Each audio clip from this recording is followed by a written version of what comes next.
So if hell was a place, it would be Slimbridge. So back in 2012, the good old days, my brothers had just turned 1, and we had that really hot summer.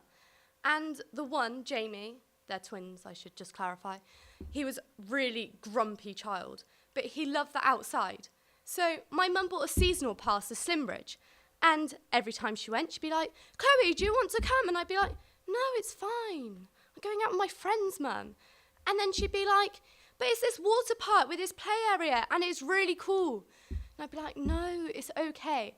And then one day, it was ridiculously hot, and I was like, "Fine, do you know what? I'll come. It's boiling." She was like, "I'll even buy you this dress if you come." So I thought, oh my God, that's great. I really want this dress. So we get in the car, and we're on our way. And I'm looking at the signs, and I'm like, there's funny little birds on there. That's odd. Didn't think much of it. And then I see more signs. Bird sanctuary. And I should probably mention at this point, I'm terrified of any animal that flies, birds, bees, particularly birds, because they flap, and pigeons. So we arrive at this place with bird sanctuary written everywhere. And I'm like, "Mum, where are we?" She's like, "Slimbridge, where I told you we were going." And I was like, "Yeah, but it says bird sanctuary. I thought we were going to a water park with a play area."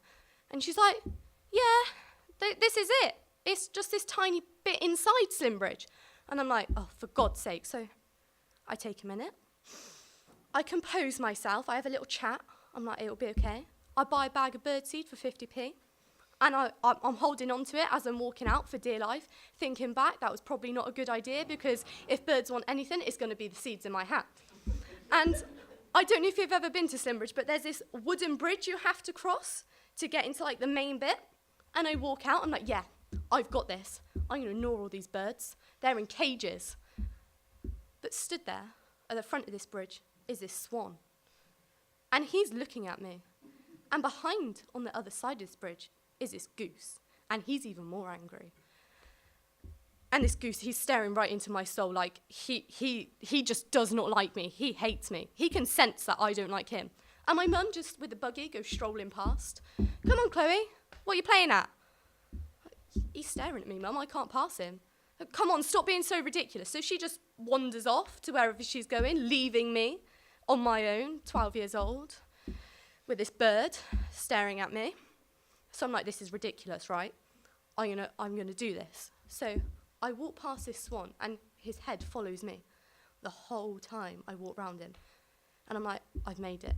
I have made it past this swan. But I get to the goose, and this goose looks at me, and I look at him.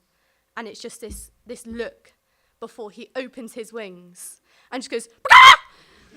And he chases me, and he's chasing me through the whole of Slimbridge. And I am running as fast as I've ever ran, and I don't run. So I finally jump over this gate to this place that's just packed full of kids. And I'm like, could this get any worse? And there is bees everywhere and butterflies. And I'm like, I want to go home. And my mum's like, we've got another 6 hours. So I just sit on this bench with my little hot chocolate, just crying about it. And we finally leave, and she never bought me the dress. And to this day, I don't plan on going back to Slimbridge, nor have I actually been back. And everywhere my mum tells me we're going, I now Google to actually see what it is. Thank you.